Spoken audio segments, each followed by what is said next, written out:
నమస్కారం కృష్ణారావు గారు. ఐఆర్ టాక్స్కి పునఃస్వాగతం. ఆంధ్రప్రదేశ్లో వివిధ కులాలకి వేరు వేరు కార్పొరేషన్స్ పెట్టి వాటిని అన్నిటినీ చంద్రబాబు నాయుడు హయాంలో ఉన్నప్పుడు మీరు కూడా చీఫ్ సెక్రటరీగా ఉన్నారు.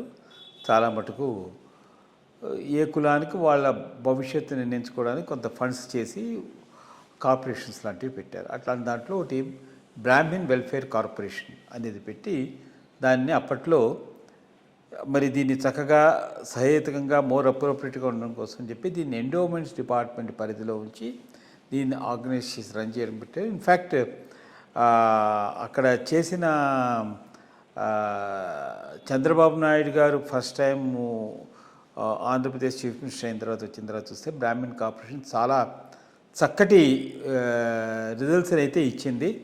ఇన్ఫ్యాక్ట్ ఒకటి ఈరోజు కూడాను మనము రాజకీయ అనిస్థితి ఎట్లా ఉంటుందనేది చూసుకుని అప్పట్లో మీరు స్థాపించినటువంటి ఆంధ్రప్రదేశ్ బ్రాహ్మణ్ పరపతి సంస్థ, బ్రాహ్మణ్ కోఆపరేటివ్ క్రెడిట్ సొసైటీ అనేది ఈ దేశంలోనే ఈనాడు దేశంలోనే గర్వంగా చెప్పుకోదగినటువంటి 200 కోట్ల టర్నోవర్ స్థాయికి వెళ్ళి బ్రాహ్మణులందరికీ సాయం చేయడానికి చాలా హెల్ప్ చేస్తుంది. ఆ తర్వాత అఫ్కోర్స్ చంద్రబాబు నాయుడు గారి గవర్నమెంట్ అయిపోయిన తర్వాత ఈ జగన్మోహన్ రెడ్డి గారి గవర్నమెంట్లో అసలు ఈ కార్పొరేషన్సే నిర్వీర్యమైపోయి దీన్నేమో బ్యాక్వర్డ్ క్లాసెస్ కార్పొరేషన్ దానికి అటాచ్ చేశారు.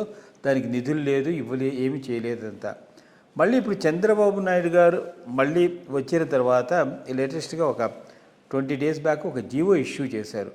మళ్ళీ ఈ బ్రాహ్మిన్ కార్పొరేషన్ తీసుకొచ్చి ఎండోమెంట్స్ డిపార్ట్మెంట్స్ కింద పెట్టారు అనేది.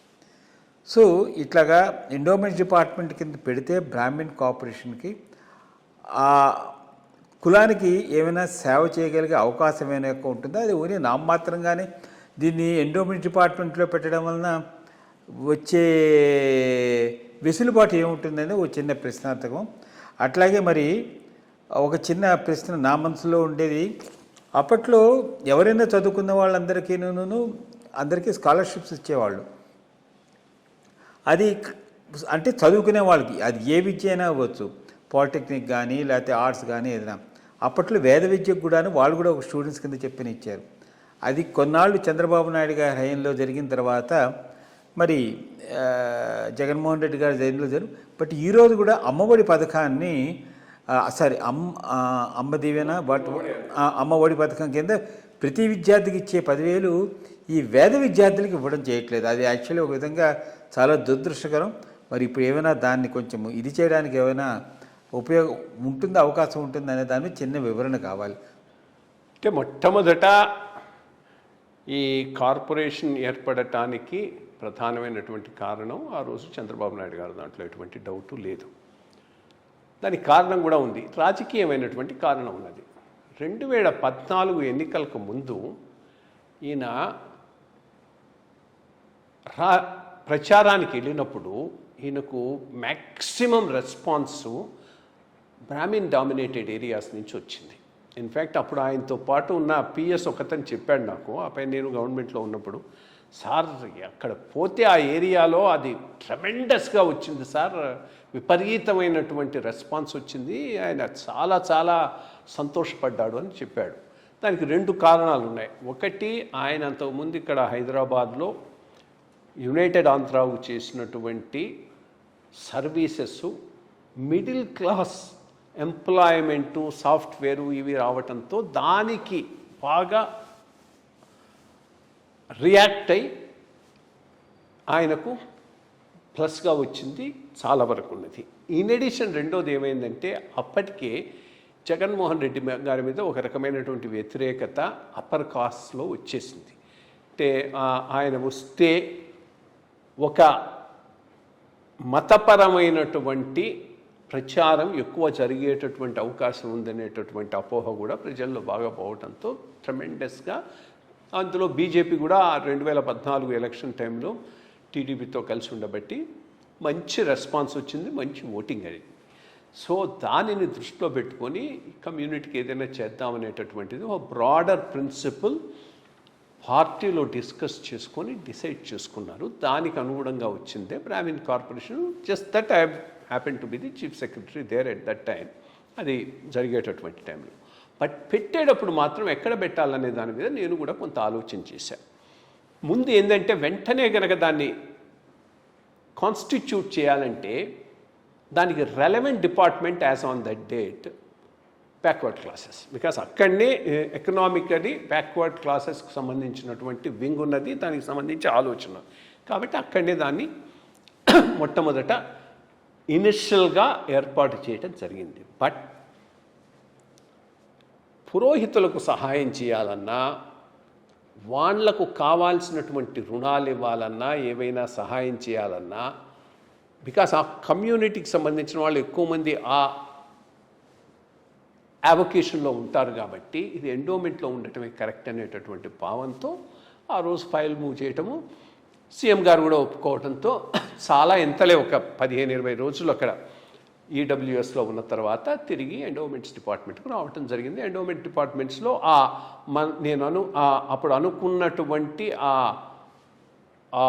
ఆబ్జెక్టివ్ నెరవేరింది. ఎందుకంటే పెద్ద ఎత్తున ఈ పురోహితులకు రుణాలు ఇవ్వటం, సహాయం చేయటం, డిపార్ట్మెంట్తో టైప్ చేసుకొని మళ్ళా దాన్ని రికవర్ చేసుకోవడానికి దీనికి మంచి అవకాశం అక్కడ లభించింది. ఇది చక్కగా జరుగుతున్న కాలంలో అన్ఫార్చునేట్ జగన్మోహన్ రెడ్డి గారి టైంలో మళ్ళీ దీన్ని తీసుకుపోయి ఈడబ్ల్యూఎస్లో పెట్టారు. దానికి కూడా ఒక కారణం ఉంది. ఏమైంది, ఎండోమెంట్ డిపార్ట్మెంట్లో ప్రభుత్వం నుంచి డబ్బు వచ్చినా ఎండోమెంట్ డిపార్ట్మెంట్ కింద ఇది ఉంది కాబట్టి బ్రాహ్మిన్ కార్పొరేషన్కు డబ్బులు ఇవ్వాలంటే ఎండోమెంట్ జీవో ఇవ్వాలి. ఎండోమెంట్ జీవో ఇచ్చి 50 కోట్లు బ్రాహ్మిన్ కార్పొరేషన్కి ఇచ్చిందని అంటే ఓ పెద్ద ఎత్తున గోలగోల చేశారు కొన్ని పత్రికలు.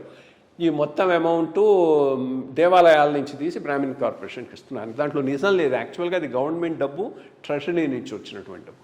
బట్ ఇట్లా ఈ నెగటివ్ కామెంట్స్ రావడంతో ఇక్కడ దేనికని తీసి అక్కడ పెట్టారు.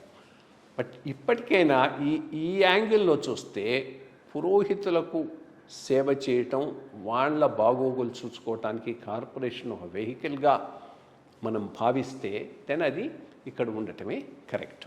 దానిని గుర్తులో పెట్టుకొని ఇప్పుడు ఆయన చైర్మన్ బుచ్చిరాజు గారు కూడా గట్టిగా, బుచ్చిరామ్ ప్రసాద్ గారు గట్టిగా ట్రై చేశాడు. అలా తిరిగి ఇక్కడికి రావటం జరిగింది. కొంతమంది దీని మీద కొన్ని అపోహలు సృష్టిస్తున్నారు. దీనివల్ల ఏది, దేవాలయాలకు సంబంధించిన నిధులు బ్రాహ్మిన్ కార్పొరేషన్కి పోతాయనేది అది పూర్తిగా తప్పు. దేవాలయాలకు సంబంధించిన డబ్బు 1 పైసా కూడా బ్రాహ్మిన్ కార్పొరేషన్కు రాదు.